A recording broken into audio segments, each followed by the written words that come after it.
humility. And so I thought for fun I would start in an unusual way. You may or may not know that Pam and I lived in Turkey for 3.5 years. This sounds like a joke, but this is a true story.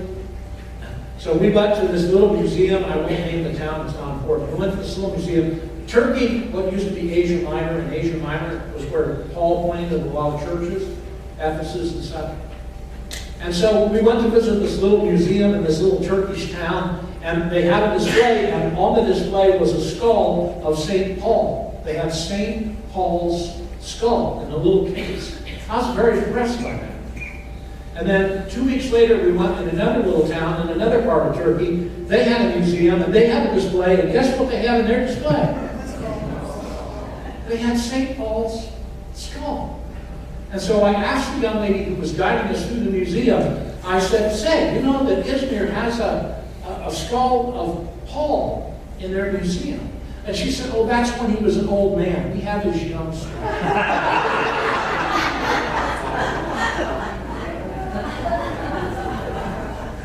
Now, it may sound like I made that up, and so help me. They were bragging about what they had. Now, this one is made up. An American and a Russian were talking about space exploration, and the American says, you know, we were the people who put the first man on the moon. And the Russian says, yeah, but we're going to put a man on the sun. And the American says, you can't do that. It's too hot. It's too bright. And the Russian says, that's what you know. We're going to do it at night. Now, some people think humor is not appropriate from the pulpit. I think it is, because it opens up the safe spot where you worship and understand God. And we're going to talk about bragging this morning, and we're going to talk about humility, and we're going to talk about those subjects because we're in the Gospel of Luke, where the disciples have a little conversation that they should never have had, and they know they shouldn't have had. We're still in chapter 9 of Luke. We are actually at verse 46. I'm going to read 2 verses from Luke. Then I'm also going to read the Mark and Matthew passages, which are very short. Hear now the word of the Lord. An argument started among them as to which of them might be the greatest. But Jesus, knowing what they were thinking in their heart, took a child, stood him by his side, and said to them, whoever receives this child in my name receives me. And whoever receives me receives him who sent me. For the one who is least among all of you, this is the one who is great. Now listen to the Matthew version, and then we'll do the Mark version. And at that time the disciples came to Jesus and said, who then is the greatest in the kingdom of heaven? Trust me, they weren't thinking of Elijah or Moses.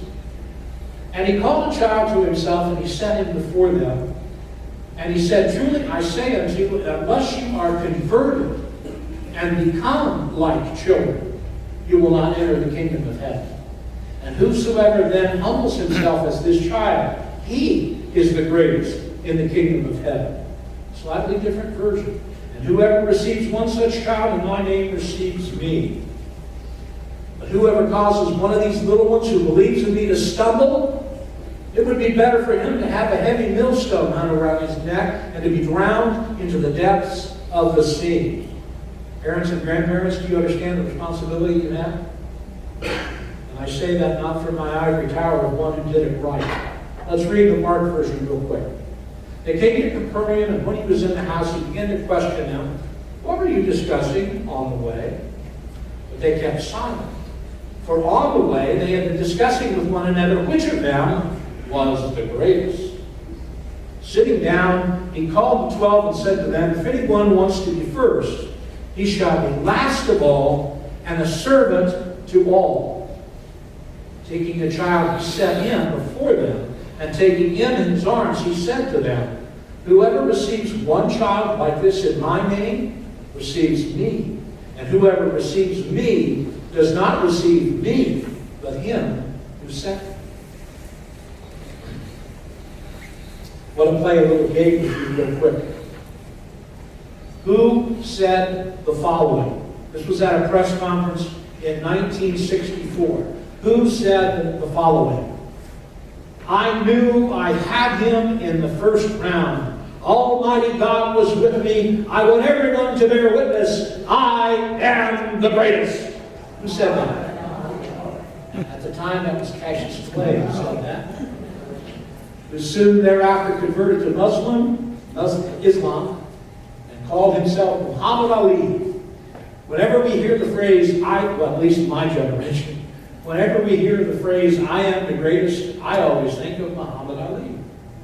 Essentially, that is what the group, the 12, are talking about. They are trying to decide who gets to stand up and say, I am the greatest. Now, why is that important? Why would they be having that conversation? All right. Well, here's the reason why. Because the apostles, like most of the people of the day, thought that the Messiah was coming as a new military king in the footsteps and pattern of David. David was the greatest military king in the history of Jews. And so if somebody's going to be greater than David, man, it is going to be good. Everybody is going to have a good uplift in their standard of living. Now, in that day and time, if you were a friend of the people or the man who became king, guess what happened to you? Well, your status got lifted right along. You know, the tide that lifts all boats. And what was most important to the king was the one who sat on his right and the one who sat on his left. Those were his closest, trusted advisors. Those were the people he would turn to when he needed to know something or wanted their opinion. Those were also the two that would jump up the quickest and stand in front of him if a spear or sword or an arrow came. And so those positions were very important, very powerful positions. And the 12 apostles wanted to know, Jesus, who gets to sit on the right and who gets to sit on the left? If we were involved on the inside of presidential politics during presidential campaigns, we would hear conversations very simple. Who's going to be Secretary of State? The right hand. Who's going to be Secretary of Defense or Treasurer? Left hand. This is a conversation they should not have been having. All right? Let me try to put it in a cultural context that should hit home to you. This is like having mom and dad sit down in the living room with you and your siblings. And while mom and dad are sitting there, you and your siblings have a discussion about who's going to get the most money when mom and dad die, and who's going to get dad's car, who's going to get the house. While mom and dad are sitting there, you're talking about how much life is going to be better once mom and dad are gone. Would you ever do such a thing? And yet that's the cultural equivalent of what they did.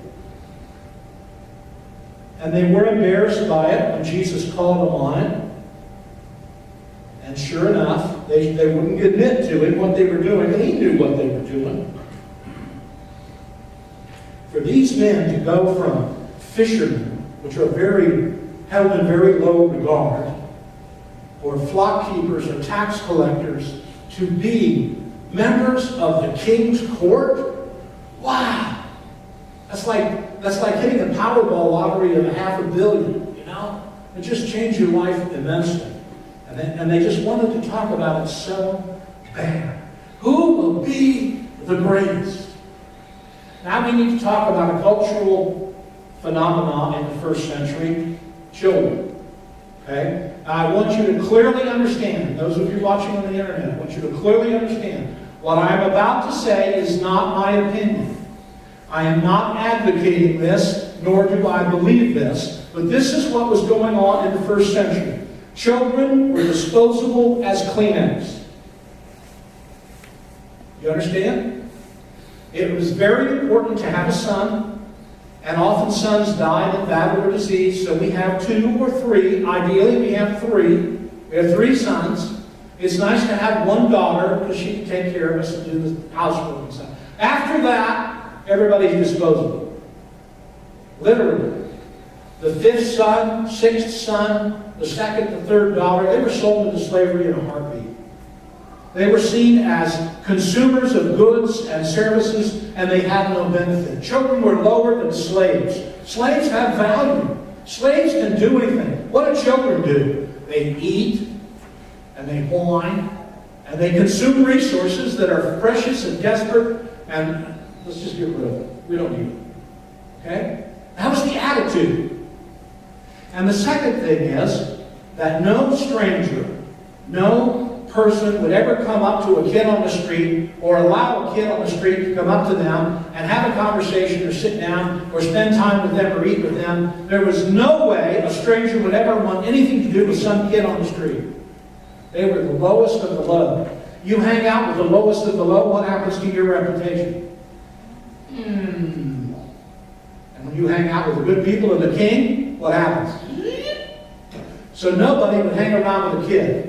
So the conversation is, who's the greatest? Who is the greatest? Jesus says, this little kid, this little snot-nosed ragamuffin here, that's the greatest in the kingdom of heaven.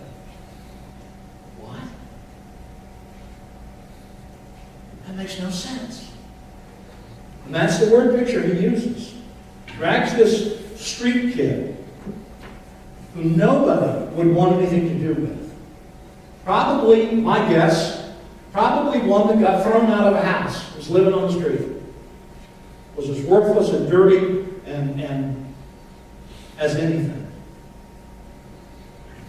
Here's the Matthew version. Truly I say to you, unless you are converted and become like this child, you'll never enter the kingdom of heaven.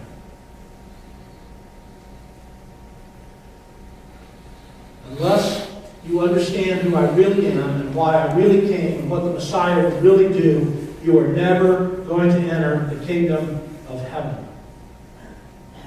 They're arguing about who's going to be the right-hand and left-hand guy in the kingdom, and Jesus says, you don't understand at all. It's proof positive the apostles would go to hell if they died tomorrow at this point in their lives. They do not understand. They have no clue. Do you and I have a clue what it means to follow Jesus Christ? Do we want to be like a little snot-nosed, dirty kid that's out on the street? Is that how we would like to be? Until you are ready to choose to be the snot-nosed, dirty, abandoned kid living on the street, until you want to choose that, you are fit to go to heaven, Jesus says. Wow.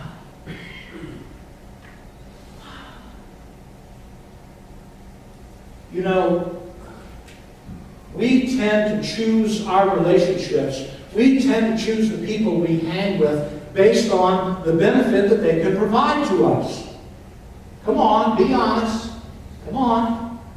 You're married because there's another person to help pay the bills, another person to help take care of the kids, another person to do the cooking and the laundry, another person to make you feel better about yourself. There's benefits in there, or you wouldn't bother. We tend to choose those people for whom there is some benefit. In fact, all relationships are built on time, communication, and benefit. What benefit can a little snot-nosed, homeless kid living on the street, what benefit can that kid be to me? Why would I ever choose that? And yet Jesus says, whoever humbles himself as this child, that's the one who is the greatest.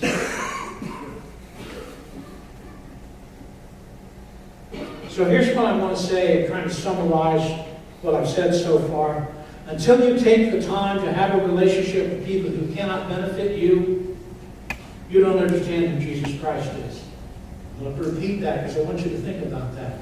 Until you devote some of your life to being in a relationship with people who cannot benefit you, you don't understand what it means to follow Jesus Christ. Because what is the first trait of Christians? Those basic trait of Christians? Selfless love.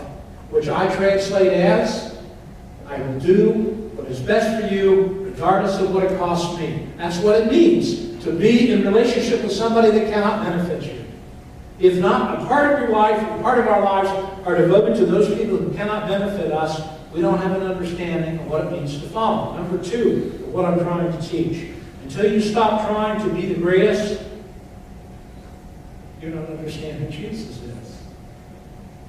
And number three, until you are living a life that doesn't cause weaker Christians to abandon their faith, you don't know who Jesus is. Sitting down, he called the 12 of them together, and he said to them, if anyone wants to be first, he shall be last of all and servant of of all. There is one person in this room that every person in this room expects him to be a servant to all. Who am I talking about? Me? You expect me to be a servant to all, and I am joyously, happily here to be a servant to all. That's the truth. Now, how many of you want to make yourself available 24/7 to every other person in this room? Now, we like the idea of everybody in this room being a servant to us and our needs. That's a great concept. I love that idea. Right on. But the idea that you are going to be a servant to every other person in this room 24/7, 365, who loves that idea? No, it's about me, man. I'm only going to go around once. I'm going to do my thing. I don't want to be out there doing whatever. You know? I mean, Chris is in trouble. That's his problem. You know, he's got a wife and somebody else will take care of it. Tell him to call Jim. Don't call me. But Jesus says, if you want to be in the kingdom, you've got to be a servant to all. It's human nature to want to be first. Who in this room does not at one time or another, has not one time or another, said or thought, I am the greatest? I used to play ping pong quite a bit. Only in my world we called it table tennis. And we called it table tennis because I played at a very high level. I kid you not. I got 40 trophies in the garage of the Parsonage I can prove to you. And I played in a tournament once that lasted 8 hours. I played ping pong for 8 hours in a row.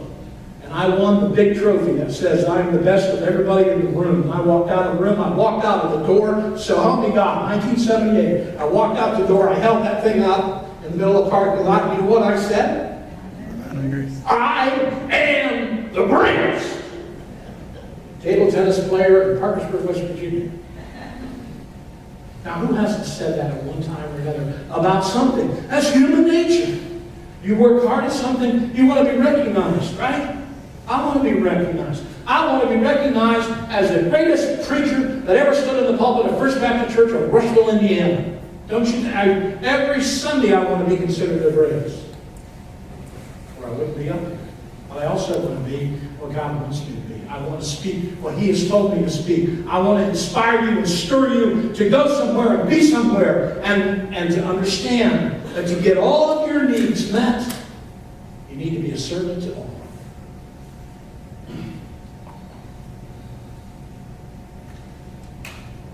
We need the John the Baptist's understanding. John the Baptist had a great ministry going. He had a big following. He had people who would come out to the river and hang on to his every word. Then one day this guy came out and John baptized him. And all the people that loved on John just went that way with that guy. That guy was Jesus, and here's what John said about it. When his apostles came and complained, John said, I am not the Christ. I have been sent ahead of him.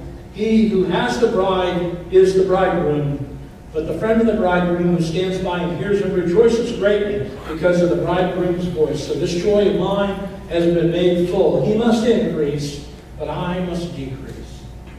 May we have that attitude. May we have that understanding. Jesus steals John's thunder. So here's what, and all John has to, he just praises Jesus. Here's what I'm trying to teach this morning. Here's what I feel that the Holy Spirit is trying to share. Number one, disciples don't demand to be first in anything when it comes to kingdom work. Number two, disciples are really dependent upon their Father, and they're humble. They understand that they're of no greater value than a street kid in the first century. Number three, disciples are servants to all. Everybody gets to be first. I had a grandmother and grandfather who lived out in the country, and they didn't have a bathroom. They didn't have a tub. When we stayed there in the summer, this is what we washed up in. This was called a wash basin. I want to share a free-form poem with you to bring this to a close. You know, Lord, this is a woman speaking. Her name is Ruth Harn Culkin. And And she entitled this, I Wonder. You know, Lord, how I serve you with great emotional fervor in the limelight. You know how I eagerly speak for you when asked to speak at the women's clubs. You know how excited I get when I promote a fellowship group that I really like. You know my genuine enthusiasm in attending a Bible study where we read about you and I get to lead. But how would I react, I wonder, if you pointed me to a basin of water and asked me to wash the calloused feet of a bent and wrinkled old woman, and to do so day after day, month after month, in a room where nobody sees and nobody ever knows? Would I be so willing to be your servant? That poem was read by a Presbyterian minister on a Sunday morning, and after that, his name actually was Pittsburgh, I apologize. His name was Bruce Thielman. After the service, an older gentleman came up and he said, "Preacher, you know, really this whole thing, it comes down to basin theology." And the pastor says, "I'm sorry, you mean basic theology?" And the old guy says, "No, it just really comes down to basin theology." He said, "You remember what Pilate did when Jesus stood before him? And he tried to give him freedom, and finally the crowd wanted him. And what did Pilate do? He called for a basin. And then what did he do? He washed his hands of Jesus. And what did Jesus do when he called for a basin? He washed the feet of his own disciples. And he says to the preacher, it really comes down to basin theology. Am I going to take my basin and wash my hands of Jesus?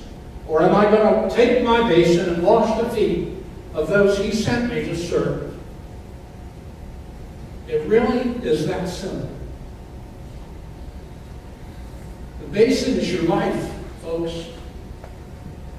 And you can use that basin to serve yourself or to serve Jesus Christ. There is no middle ground. Either you use the basin to wash your hands of Jesus, or you use your basin to wash the feet of those he sent you to serve.